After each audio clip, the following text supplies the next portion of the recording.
Hi, I'm just doing a little follow-up video about this Gibson Acoustic. I've had it for 3 years, or 3 years and a week, I think, something like that. So just over 3 years I've had it, and I planned to do a follow-up video after about 3 years, just to give my thoughts on it. And there's no point in me playing it too much because I did that on the last video, but when I first got it I did a little demo of it and gave my sort of thoughts on it.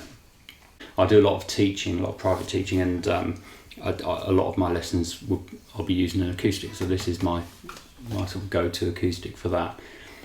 And yeah, it's still really nice to play. But my only thing I've sort of been thinking recently is I've put quite light strings on it for teaching. Sometimes if I'm doing any sort of lead, string bends and things, well, you need quite light strings to do that on the acoustic. So I normally use 10s, which is pretty light on acoustic, and you sacrifice a bit of the sound with that lighter gauge. So I've been thinking I might sort of try 11s on it, which is still reasonably light. I think that when this guitar was brand new, I think it had 12s on.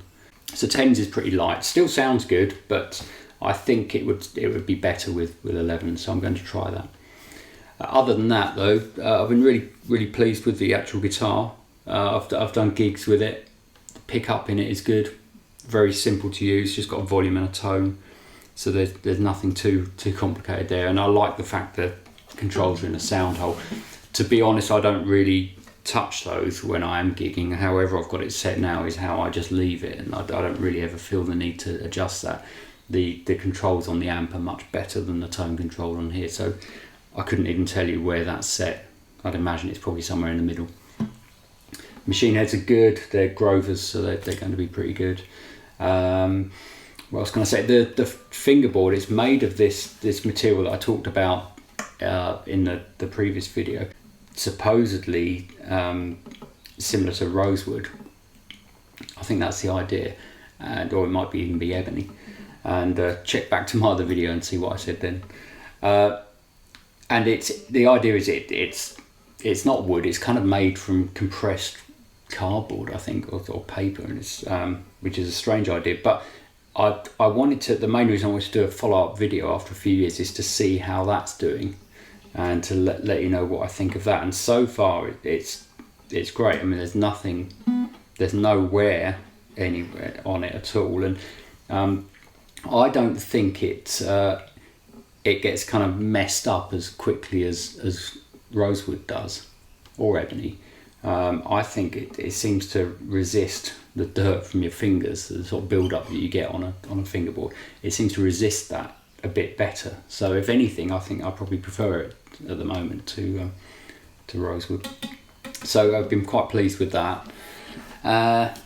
But yeah, it's a good guitar, good working guitar. It's not like a horrifically expensive Gibson guitar, so I'm not really sort of precious about it, and I just use it, and it's been good. It plays really nicely. I mean, that's where the light strings are good actually. It just plays almost like an electric at the moment. So yeah, so not much new information on it for you, but yeah, for anyone that's interested in looking at these guitars, it's an HP665SB, but I definitely recommend them. And I know you seem to get a bit more for your money with some other makes. When I bought this, I tried some Faith guitars, which were brilliant, and for the money, the spec was sort of a lot better, or the similar spec to this was a lot less money on a Faith. But there's something about this that just has got this kind of want to be played thing that some guitars have, and you can't walk past this without picking it up. And some other similar guitars I've played haven't got that. So that's worth quite a lot to me. I think that's a good sign. So yeah, so it's a Gibson HP665